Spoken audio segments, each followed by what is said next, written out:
សូមអមោទនាបុណ្យតាមកម្លាំងសទ្ធាជ្រះថ្លារៀងខ្លួនជាតិយើងនឹងបានសោយសុខខាកតោបរាជយោព្រះពុទ្ធដ៏មានសិរីរសៀលថ្ងៃអាទិត្យត្រូវថ្ងៃទី11ខែឧសភាឆ្នាំ2025នេះលោកលីវណ្ណារិទ្ធអភិបាលរងខេត្តបន្ទាយមានជ័យនិងលោកប្លែកវ៉ារីប្រធានក្រុមប្រឹក្សាខេត្តបន្ទាយមានជ័យព្រះឧត្តមសីលញាតិថុលសុភាព្រះមេគុណខេត្តបន្ទាយមានជ័យព្រះវរៈមុនីវ៉ាចិន្តាព្រះមេគុណគណៈធម្មយុត្តនិកាយព្រះសមណញាតណាប់ម៉ឺនព្រះបល័តគណៈខេត្តនិងព្រះចៅអធិការវត្តចំការខ្នុលលោកបៀឋានប្រធានមន្ទីរធម្មការនិងកិច្ចការសាសនាខេត្តបន្ទាយមានជ័យចំណែកភាគីខាងថៃអ្នកចូលរួមព្រះមហាសារវុធចិត្តតុនតាព្រះអនុគុណស្រុកអារ៉ាញ់ប្រទេសថៃព្រះគ្រូអនុបុព្វតវរៈពិជ្ជៈព្រះអនុគណៈឃុំហ្វាយហួយលោកឆៅវដេតយឹមប្រសើតអភិបាលរងខេត្តស្រះកែវនិងលោកស្រី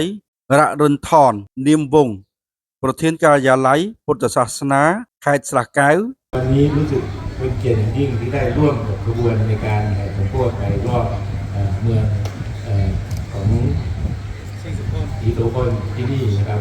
ថ្ងៃនេះក៏ជាមហាកិត្តិយសដែលមានពិធីដង្ហែជុំវិញក្រុងសិរីសុភ័ណ្ឌព្រមទាំងពុទ្ធបរិស័ទចិត្តឆ្ងាយក្រុមសសយកសិស្សយុវជនយុវតីជាច្រើនអ្នកចំនួន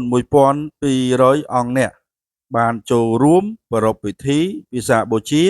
នៅល្ងាចថ្ងៃទី11ខែឧសភាឆ្នាំ2025ក្នុងវត្តចំការខ្នុលស្ថិតក្នុងភូមិអូអំបិលសង្កាត់អូអំបិលក្រុងសិរីសុភ័ណ្ឌខេត្តបន្ទាយមានជ័យហើយវរីប្រតិបត្តិខេត្តសូមអញ្ជើញបីបានបូជាប្រតិកបន្តទៀតនៅខាងនំសុំអ្នកកោតជាតំណាងសម្រាប់យើងបូជាស្នាមប្របាទទូថ្ងៃតាមសូមអញ្ជើញលោកខាងថៃផង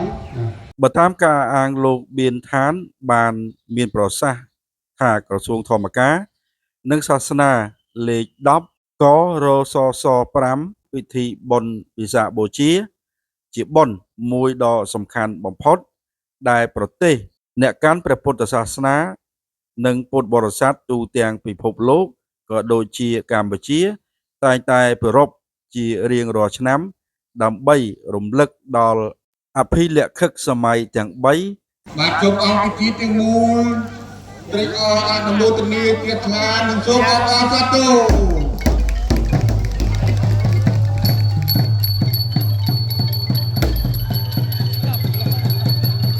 គឺថ្ងៃដែលព្រះពុទ្ធទ្រង់ប្រសូតត្រាស់ដឹងនិងបរិនិព្វាននាថ្ងៃ15កើតពេញបូរមីក្នុងខែពិសាខដូចគ្នាហើយបុណ្យវិសាខបូជានេះដែរត្រូវបានអង្គការសហប្រជាជាតិប្រកាសទទួលស្គាល់នៅថ្ងៃទី15ខែធ្នូឆ្នាំ1999ហើយបានប្រារព្ធពិធីនៅការិយាល័យអង្គការសហប្រជាជាតិរៀងរាល់ឆ្នាំផងដែរលោកបៀឋានបានមានប្រសាសន៍ឲ្យដឹងបន្តទៀតថាបុណ្យវិសាខបូជាឆ្នាំនេះធ្វើនៅថ្ងៃទី15កើតនិងត្រូវថ្ងៃច័ន្ទ1រោចខែពិសាខឆ្នាំម្សាញ់ស័ព្ទស័កពុទ្ធសករាជ2569ត្រូវនឹងថ្ងៃទី11-12ខែឧសភាឆ្នាំ2025ក្នុងនោះផងដែរលោកលីវណ្ណារិទ្ធបានធ្វើពិធីហែក្បួនរថយន្តនិងមធ្យោបាយនានាដែលមានតាំងព្រះពុទ្ធទ្រង់ប្រសូតព្រះពុទ្ធត្រាស់ដឹងនិងព្រះពុទ្ធចូលបរិនិព្វានបានធ្វើដំណើរលើផ្លូវសំខាន់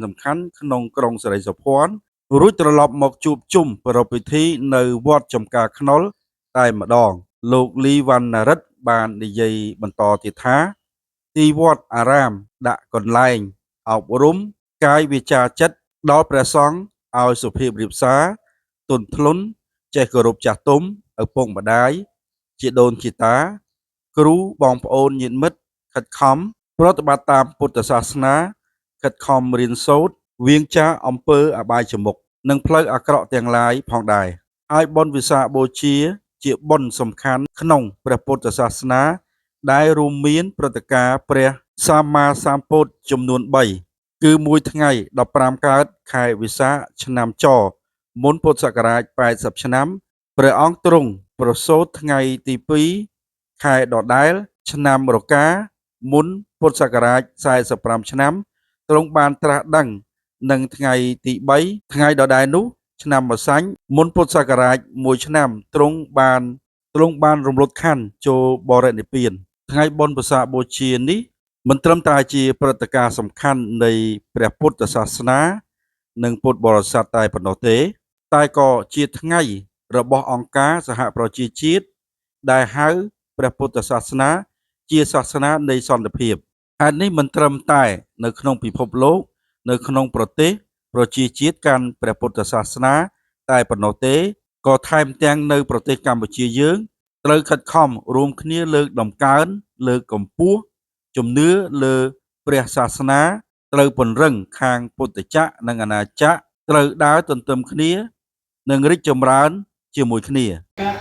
បរាជយោព្រះពុទ្ធដ៏មានសិរី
ผมกราบថ្វាយបង្គំព្រះឧត្តមសិរិញ្ញាណទូលសភា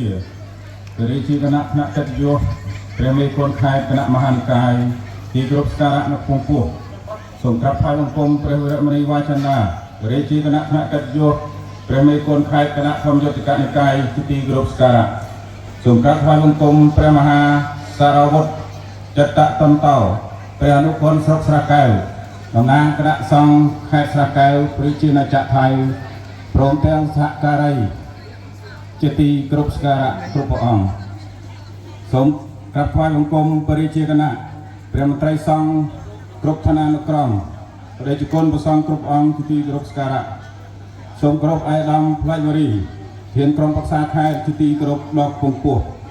សូមគោរពឯកឧត្តមលីសវណ្ណរិទ្ធអភិបាលរងនៃគណៈបាលខេត្តតំណាងដល់ពងពោះឯកឧត្តមអ៊ុំរាត្រី អភិបាលនៃគណៈបាលខេត្តមន្ទីរមានជ័យជាទីគោរពដល់ពងពោះ អត់មានត្រៀមលក្ខណៈដើម្បីយើងបូជាទីសូមអនុមោទនាន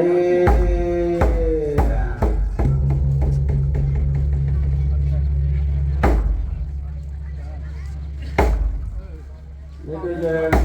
ដឹករលឹកដល់តាមប្របាដល់ក្នុងសំណាក់កូននិងឆ្នាំនាទីដែលយើងនឹងបានទៅដល់យើងនឹងបានបូជានៅទីនេះជានិមិត្តសំណាងឲ្យពុទ្ធឋានជាតាវេទនីឋានទៅជាការគោរព